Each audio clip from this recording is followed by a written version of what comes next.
بسم اللہ الرحمن الرحیم۔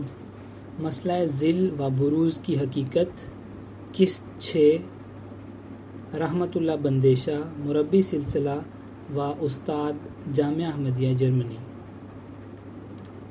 خدا تعالیٰ کے فضل اور رحمت نے اس زمانے میں ان دونوں لقبوں کا مجھے وارث بنا دیا اور یہ دونوں لقب میرے وجود میں اکٹھے کر دیے، سو میں ان معنوں کے روح سے عیسیٰ مسیح بھی ہوں اور محمد مہدی بھی، اور یہ وہ طریق ظہور ہے جس کو اسلامی اصطلاح میں بروز کہتے ہیں۔ سو مجھے دو بروز عطا ہوئے ہیں، بروز عیسیٰ علیہ السلام اور بروز محمد صلی اللہ علیہ وسلم۔ گزشتہ سے پیوستہ۔ نمبر 19، بریلوی مسلک کے امام احمد رضا خان بریلوی کے متعلق لکھا ہے، مصطفیٰ ہیں ظل حق نور خدا، تم ہو ظل مصطفیٰ احمد رضا۔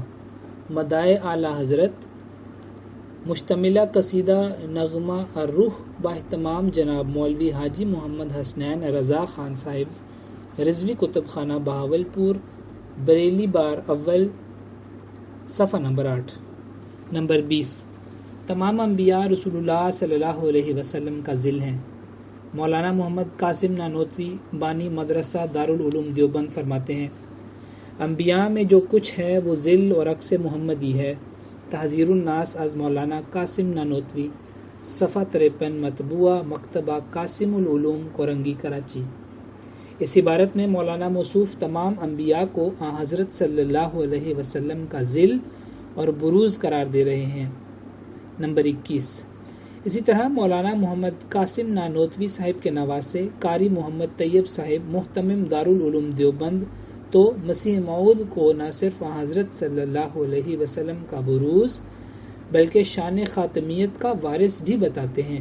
لکھتے ہیں کہ لیکن پھر سوال یہ ہے کہ جب خاتم الدجالین کا اصلی مقابلہ تو خاتم النبیین سے ہے، مگر اس مقابلے کے لیے نہ حضور کا دنیا میں تشریف لانا مناسب، نہ صدیوں باقی رکھا جانا شایان شان، نہ زمانہ نبوی میں مقابلہ ختم قرار دیا جانا مصلحت، اور ادھر ختم دجالیت کے استیصال کے لیے چھوٹی موٹی روحانیت کو تو کیا، بڑی سے بڑی ولایت بھی کافی نہ تھی۔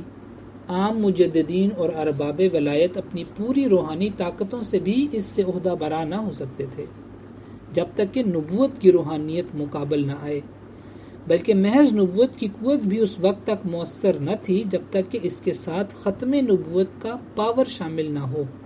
تو پھر شکست دجالیت کی صورت بجوز اس کے اور کیا ہو سکتی تھی کہ اس دجال اعظم کو نیست و نابود کرنے کے لیے امت میں ایک ایسا خاتم المجددین آئے جو خاتم النبیین کی غیر معمولی قوت کو اپنے اندر جذب کیے ہوئے ہو، اور ساتھ ہی خاتم النبیین سے ایسی مناسبت تامہ رکھتا ہو کہ اس کا مقابلہ بعین ہی خاتم النبیین کا مقابلہ ہو۔ مگر یہ بھی ظاہر ہے کہ ختم نبوت کی روحانیت کا انجذاب اسی مجدد کا قلب کر سکتا تھا جو خود بھی نبوت آشنا ہو۔ محض مرتبہ ولایت میں یہ تحمل کہاں کہ وہ درجہ نبوت بھی برداشت کر سکے، چہ جائے کہ ختم نبوت کا کوئی انعکاس اپنے اندر اتر سکے، اور ساتھ ہی اس خاتم مطلق کی ختم نبوت میں فرق بھی نہ آئے۔ اس کی صورت بجوز اس کے اور کیا ہو سکتی تھی کہ انبیاء سابقین میں سے کسی نبی کو جو ایک حد تک خاتمیت کی شان رکھتا ہو، اس امت میں مجدد کی حیثیت سے لایا جائے جو طاقت تو نبوت کی لیے ہوئے ہو مگر اپنی نبوت کا منصب تبلیغ اور مرتبہ تشریح لیے ہو، مگر اپنی نبوت کا منصب تبلیغ اور مرتبہ تشریح لیے ہوئے نہ ہو، بلکہ ایک امتی کی حیثیت سے اس امت میں کام کرے اور خاتم النبیین کے کمالات کو اپنے واسطے سے استعمال میں لائے۔ تعلیمات اسلام اور مسیحی اقوام، صفحہ 228-229، پاکستانی ایڈیشن اول، مطبوعہ مئی 1986، نفیس اکیڈمی کراچی۔ اسی طرح آپ مزید تحریر کرتے ہیں، حضرت عیسوی کو بارگاہ محمدی سے خلقن و خلقن رتبن و مقامن ایسی ہی مناسبت ہے جیسی کہ ایک چیز کے دو شریکوں میں یا باپ بیٹوں میں ہونی چاہیے۔ تعلیمات اسلام اور مسیحی اقوام، صفحہ 291، پاکستانی ایڈیشن اول، مطبوعہ 1986، نفیس اکیڈمی کراچی۔ امام فخر الدین رازی رحمہ اللہ نے لکھا ہے وَإِطْلَاقُ اسْمِ الشَّيْءِ عَلَى مَا يُشَابِهُهُ فِي أَكْثَرِ خَوَاصِهِ وَصِفَاتِهِ جَائِزٌ حَسَنٌ، یعنی کسی چیز کا نام دوسری چیز پر جو اس کی اکثر خاص اور صفات میں مشابہت رکھے اطلاق کرنا جائز اور مستحسن ہے۔ تفسیر کبیر امام رازی، زیر آیت سورۃ آل عمران 3 آیت 55 والوجہ السابع۔ پس ان حوالہ جات سے واضح ہوا کہ حضرت اقدس مسیح موعود علیہ السلام نے اگر اپنی کتب میں ذلی یا تابع نبی کے الفاظ استعمال فرمائے ہیں تو آپ علیہ السلام سے قبل بزرگان امت نے بھی انہی معنوں میں ان الفاظ کو استعمال کیا ہوا ہے۔ گو یہاں واضح ہو کہ اگر پہلے بزرگوں نے یہ اصطلاحیں استعمال نہ بھی کی ہوں تب بھی حضرت مسیح موعود علیہ السلام پر کوئی اعتراض نہ ہوتا، کیونکہ آپ کی حیثیت رسول کریم صلی اللہ علیہ وسلم کی پیش گوئی کے مطابق حکم اور عدل کی ہے اور آپ مامور من اللہ تھے، لہٰذا بزرگان امت کا ان اصطلاحوں کا انہی معنوں میں استعمال کرنے کے حوالہ جات دکھانے سے ہمارا مقصد مخالفین کے سامنے اتمام حجت کرنا ہے۔ اصل بات یہی ہے کہ یہ سب محبت و عشق کی باتیں ہیں، اور یہی مرزا صاحب فرماتے ہیں کہ آپ اپنے آقا کی ذات میں ایسے فنا ہوئے کہ فرمایا خدا تعالی کے فضل اور رحمت نے اس زمانے میں ان دونوں لقبوں کا مجھے وارث بنا دیا اور یہ دونوں لقب میرے وجود میں اکٹھے کر دیے، سو میں ان معنوں کے روح سے عیسیٰ مسیح بھی ہوں اور محمد مہدی بھی، اور یہ وہ طریق ظہور ہے جس کو اسلامی اصطلاح میں بروز کہتے ہیں۔ سو مجھے 2 بروز عطا ہوئے ہیں، بروز عیسیٰ علیہ السلام اور بروز محمد صلی اللہ علیہ وسلم۔ زمیمہ رسالہ جہاد روحانی خزائن جلد 17 صفحہ 28۔ ذل اور بروز سے بڑھ کر عین کی اصطلاح۔ اسلامی لٹریچر میں تو بروز سے آگے بڑھ کر عین کی اصطلاح بھی موجود ہے، اور ایسے بزرگ موجود ہیں جن کو اس قسم کی آیات کا حقیقی عرفان معلوم تھا اور وہ ان آیات کے اسرار الہیہ سے آشنا تھے جو خدا کے رنگ میں رنگین تھے۔ صبغۃ اللہ ومن احسن من اللہ صبغہ، البقرہ 139۔ اللہ کا رنگ پکڑو اور رنگ میں اللہ سے بہتر اور کون ہو سکتا ہے۔ اور وہ لوگ جو قاتلوہم یعذبہم اللہ بایدیکم، التوبہ 14، ان سے لڑائی کرو، اللہ انہیں تمہارے ہاتھوں سے عذاب دے گا کی حقیقت کو صحیح معنوں میں جانتے تھے۔ اسی طرح وہ لوگ جو جانتے تھے کہ بدر کے میدان میں مخالفین کو اگرچہ قتل مجاہدین اسلام نے کیا، البتہ نصرت خداوندی حقیقت تھی۔ فلم تقتلوہم ولکن اللہ قتلہم، الانفال 18۔ بس تم نے انہیں قتل نہیں کیا بلکہ اللہ ہے جس نے انہیں قتل کیا ہے۔ اور نیز فرمایا قاتلوہم یعذبہم اللہ بایدیکم، ان سے لڑائی کرو، اللہ انہیں تمہارے ہاتھوں سے عذاب دے گا، التوبہ 14۔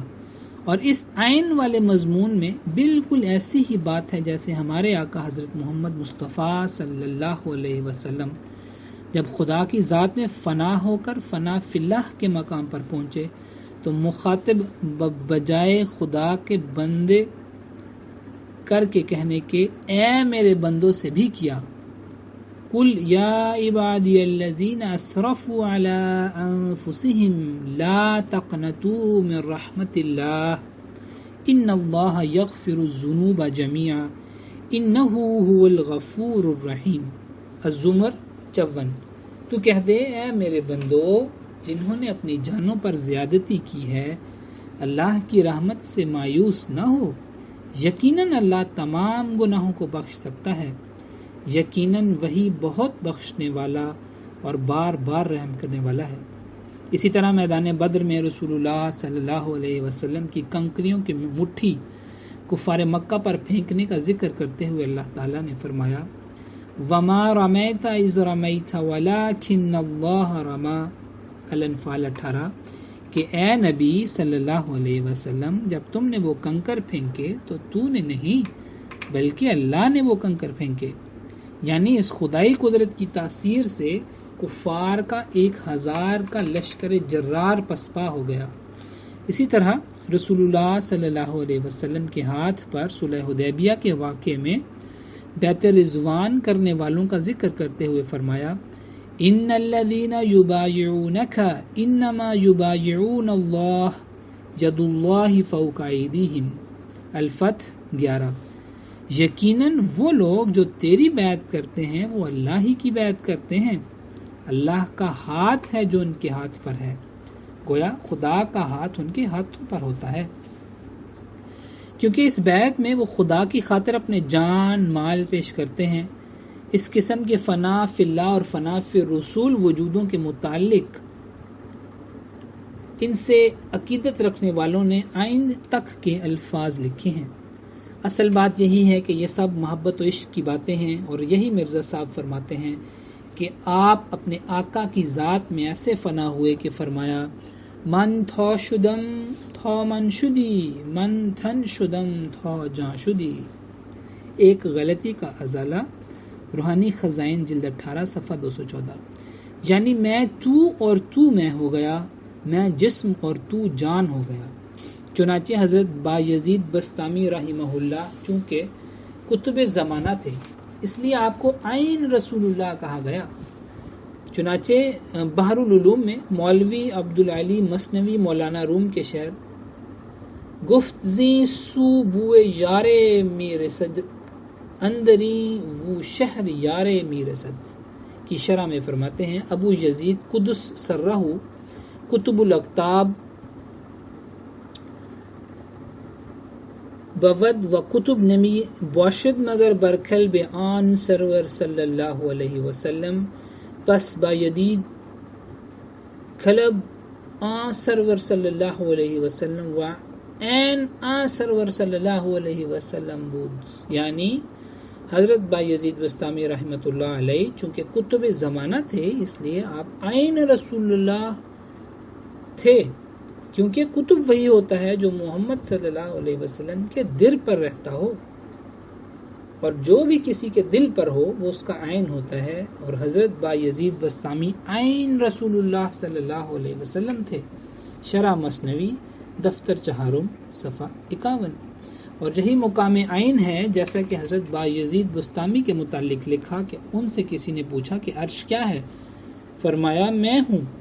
پوچھا کرسی کیا ہے؟ فرمایا میں ہوں۔ پوچھا لوح کیا ہے؟ فرمایا میں ہوں۔ پوچھا کہتے ہیں ابراہیم، موسیٰ اور محمد صلی اللہ علیہ وسلم کے برگزیدہ بندے ہیں؟ فرمایا میں ہوں۔ تذکرۃ الاولیاء اردو باب 14 صفحہ 128، شائع کردہ شیخ برکت علی اینڈ سنز۔ اسی طرح حضرت شاہ ولی اللہ صاحب رحمہ اللہ امت محمدیہ میں آنے والے مسیح کی شان میں لکھتے ہیں کہ وحق اللہ ان اکس فیہ انوار سید المرسلین صلی اللہ علیہ وسلم ویزعم العامة انه اذا نزل الى الارض كان واحدا من الامة کلا بل هو شرح للاسم الجامع المحمدی ونسخة منتسخة منه۔